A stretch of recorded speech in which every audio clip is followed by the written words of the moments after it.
There happens to be a South Metro family who is celebrating the holiday extra this morning after what happened to them back in the fall. Sarah and Greg had just moved from Indiana to Edina to a condo complex for seniors. They were about to go on a simple bike ride when everything changed. And what happened next can hardly be explained. Doorstep to doorstep, it's just a few hundred feet from home to the gym. A trip Sarah and Greg made regularly, but on this day in October, nothing was regular. She just said, I'm going to run over the Y, I'll use the weight machines, I'll come back and you get ready. Sarah's very gregarious.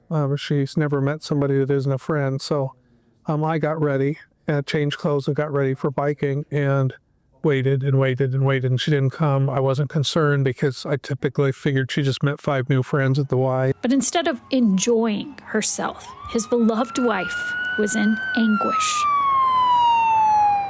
Being rushed to HCMC after being hit by a car, the level 1 trauma center. It was a race to stabilize her. She had some very severe skull fractures and spine fracture as well as being, somewhat hemodynamically unstable. So there's a lot of things that have to go right for them to even arrive safely. An immediate scan showed her brain was swelling fast. A normal scan should have dark spaces that have fluid.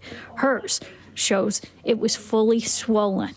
She didn't have an ID on her, so it was several hours before Greg got the call. When they said a traumatic brain injury, I knew it was serious. I'm a veterinary pathologist, and although I'm not a real doctor, I know a lot about neuropathology, so it was pretty devastating news. Greg quickly realized his outgoing wife, a proud mother and grandmother, may never speak again. Sarah was in grave condition. And that was Sarah's big problem, is that her brain was starting to swell, and her brain was acting much more like a very young person, and had some really malignant swelling after the trauma that progressed over several days. Her family held vigil, praying they'd be given some amazing grace, but she lay in a coma, completely non-responsive. Our problem was she hadn't woken up, and we were at 2.5 weeks, and they were recommending prognostically, if she hadn't woken up and she wasn't doing this following commands, that they recommended we take her off the ventilator and just say goodbye. We had reconciled ourselves to her death, and my children had planned her funeral. I asked them to, so that we weren't faced with that afterwards. And we thought that she would be with the Lord, and she'd be in a better place, and it would be over. As they closed in on the toughest decision they'd ever make, one of their surgeons walked in. And he went up to her and grabbed her hand and shook it really hard, and then he yelled in her ear, "Sarah," and she opens her eyes, and she turns and looks at him, and he looked at me and says, "Has she been doing this?" And I said, "No."